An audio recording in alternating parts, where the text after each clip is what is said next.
semangat pagi. Masih dengan Ibu Nursobah. Hari ini kita akan belajar tentang ikatan kimia. Pada bahasan yang lalu kita sudah mempelajari tentang unsur-unsur yang ada di tabel periodik unsur. Nah, ternyata unsur-unsur itu kebanyakan tidak ditemukan dalam kondisi bebas, melainkan dalam kondisi berikatan satu sama lain. Kenapa bisa seperti itu? Kenapa mereka saling berikatan? Ikatan apa saja yang terbentuk? Nah, inilah yang akan kita bahas pada video kita kali ini. Simak baik-baik ya.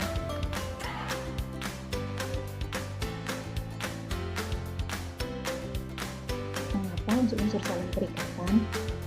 Nah, ternyata unsur-unsur itu saling berikatan dalam rangka untuk mencapai kestabilan. Nah, mereka ingin stabil. Yang dimaksud stabil di sini itu stabil seperti siapa sih? Oh, ternyata yang sudah stabil adalah unsur-unsur gas mulia alias golongan 8A. Yang disebut stabil itu yang bagaimana sih? Nah, kita perhatikan konfigurasi gas mulia. Di sini Ibu tuliskan konfigurasi kulitnya ya. Kulit K-L-M-N. Mulai dari helium, neon, argon, krypton, xenon. Nah, perhatikan di sini konfigurasi untuk gas mulia berakhir di elektron valensi 8 dan 2. Nah, ternyata unsur-unsur itu juga ingin seperti itu, ingin berakhir 2 atau 8. Ya, jadi kesimpulannya apa? Atom akan stabil jika hanya memiliki 2 elektron saja, yang disebut kaidahnya kaidah duplet, atau memiliki elektron valensi sejumlah 8. Kaidahnya namanya kaidah oktet. Nah, lalu bagaimana cara atom mencapai kestabilan seperti gas mulia itu?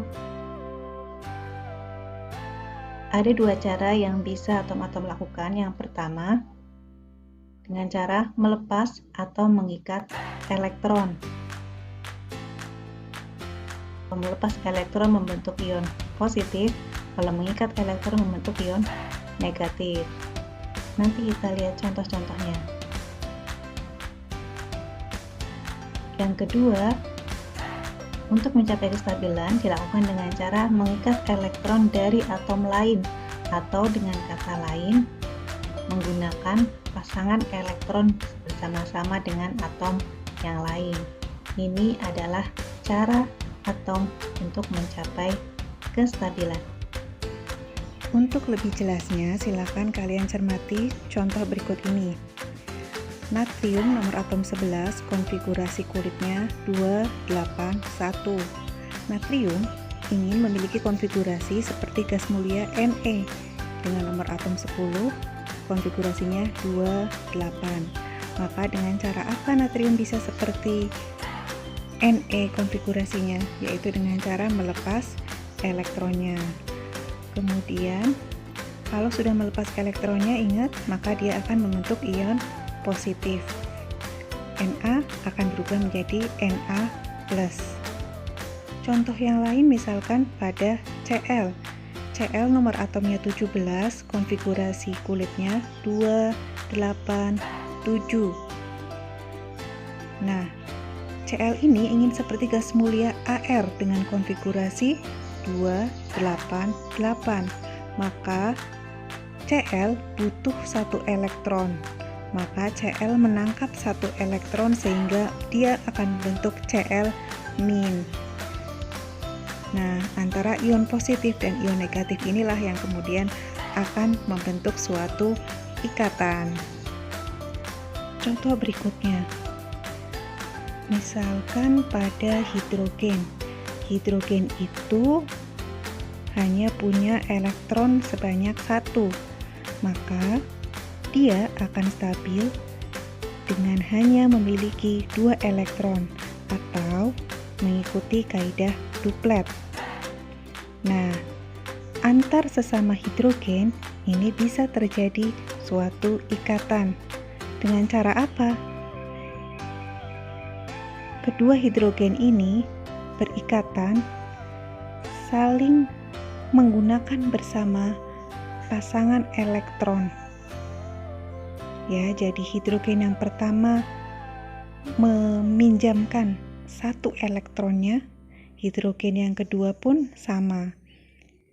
Ya.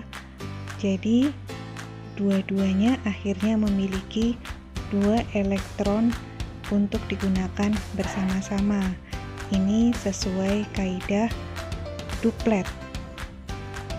Lalu apa saja jenis ikatannya? Yang pertama adalah ikatan ion atau ikatan elektrovalen. Yang kedua adalah ikatan kovalen.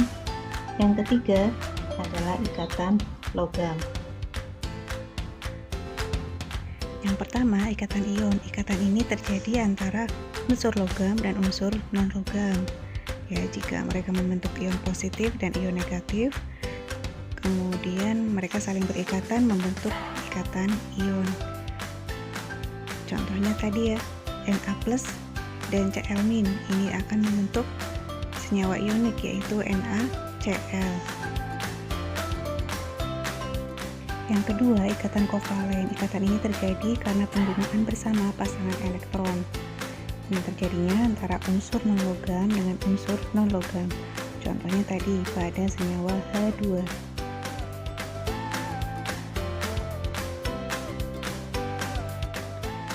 Yang ketiga adalah ikatan logam. Ikatan ini terjadi pada unsur logam. Untuk lebih jelasnya tentang ketiga ikatan ini akan kita bahas pada video berikutnya. Bagaimana? Sudah bisa dipahami kan? Oke, tetap semangat belajar di rumah. Ibu akhiri. Assalamualaikum warahmatullahi wabarakatuh.